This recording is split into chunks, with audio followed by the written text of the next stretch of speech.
While editing my last video, I stumbled across some information on what is known as peripheral arterial disease, and it was in the study on viral delivery of IGF-1. In this study, they were trying to determine whether viral delivery of IGF-1 would bring the limbs back. You know, like everybody was wondering when Kevin Levrone did his comeback, are the legs going to come back? And the answer was no. And then this got me thinking about Palumboism. Could peripheral arterial disease in some form or in collaboration with other factors be one of the main aspects and contributing aspects of Palumboism, the shrinkage of limbs? What happens with peripheral arterial disease essentially is this. There are blockages that are not allowing nutrient, oxygen, blood flow to the limbs, and as a result, the limbs catabolize themselves, shrink, and are not getting the repair they need because they're not getting any nutrients. The muscles are then replaced with water, fluid buildup, and it's very similar in concept to what we think of with at least the limb shrinkage portion of Palumboism or Big Lenny-ism. For example, both Big Lenny and Dave Palumbo have suffered from serious heart issues. And while especially in Big Lenny's case, it was congestive heart failure, but, is arterial blockage not going to be involved in all of this? So regardless of some of the other hormonal things that are going on, insulin resistance in the limbs, etc., and all that sort of other contributing factors to that, I believe that peripheral arterial disease, or at least the aspect of arterial disease that is robbing the limbs of their nutrients and not allowing them to get nutrients for recovery, is contributing to Palumboism, or in many people's cases, old man arms, old man legs, right? Now, given that arterial blockages and heart issues of a couple of different kinds run in my family, specifically with my dad, who I just got off the phone with tonight, as a matter of fact, talking about some of that, I do have my heart checked out. My arteries are nice and open. My heart's strong.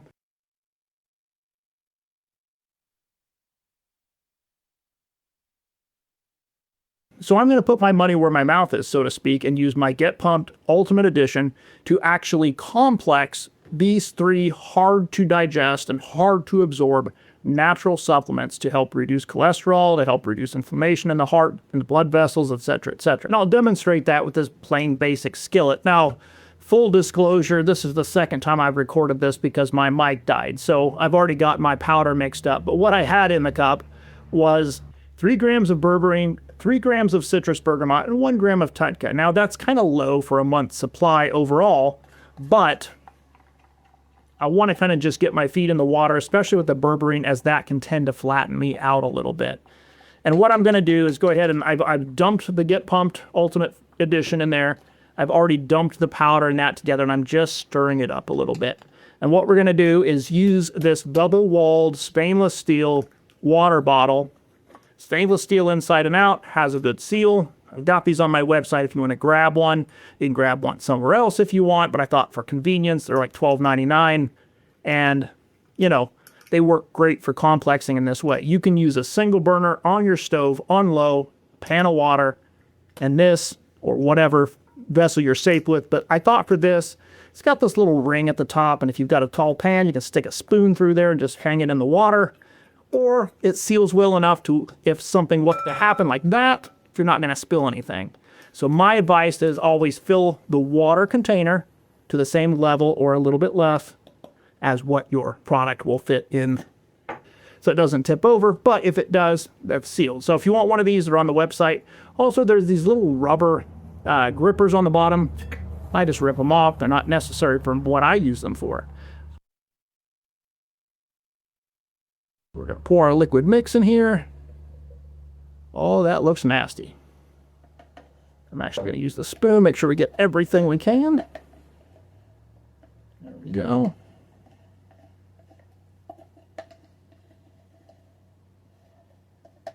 Okay. Now, what we're looking to do here, again, just set it on low. If you need a little extra heat, bump it up a little bit of a time. Bump it up a little bit at a time.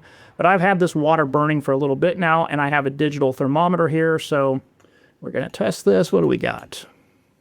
Oh, perfect. So far, no, that's all right. 133 degrees Fahrenheit. There we go. Probably can't see it. 133 degrees Fahrenheit, that is 40 degrees Celsius. That's just fine. We can go up to 50 degrees Celsius and it'll still be fine. We do have NAD plus in there that's pre-complex, so it should be fairly stable, but you don't want to boil the stuff. You know, you're not trying to ruin it. You're just kind of trying to get everything to mix. We're just going to put that in the water and let that warm for a couple of hours. And in the meantime, every once in a while, probably every half hour or hour, I'll just come in and gently just kind of mix a little bit. Yeah, just like that. Like I said, there's NAD plus in it. That's the only thing that's kind of fragile. It's very fragile if it's not complex, but it comes complex. So, but don't just go crazy with it. And there you go. Don't make it too crazy hot. Cap it at about, 140, 150 degrees Fahrenheit or, 40, 50 degrees Celsius. And let that cook for a couple of hours. And just make sure that it doesn't get too hot. Don't start boiling or anything like that. And we'll come back and check on that one. Well, I've had a little bit of time to let this cook. Let's take a look and see what we've got. First, I'm going to give it one more stir. Just gentle. Now, if the NAD plus wasn't in there, I would go hardcore on it, but it's not necessary. Now,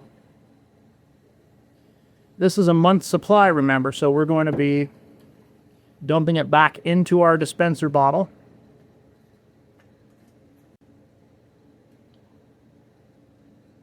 See, I'll just do it over the container here. There we go. Oh yeah, just about right. A little bit of room left in the bottle. Now, once you have a little pressure in here, oh, there we go, which we do. Each pump is 1.5 milliliters, and that's a half a day supply. So, if you're the kind of person that doesn't care for putting something under your tongue and the nasty, there's some spicy taste to it. There's some earthy taste to it. There's flavoring in there, but, But yeah, if you're one that just doesn't care for that flavor at all, here's something you can do. Now, I've just got a standard glass of water here, plain old water, and I usually have these little flavor packets sitting around. If you have a little Mayo squirt thing or some of these kind of flavor packets, this is cherry flavor. And then just one squirt. And I'm going to stir that up.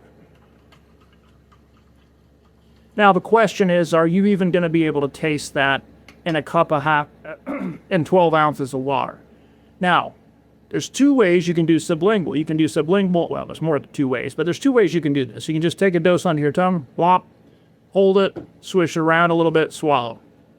A couple of minutes. Or you can sip, and when you sip, just make sure you're getting some in those areas. So it's as simple as that. Let's see how it tastes. Yeah, that's not bad at all.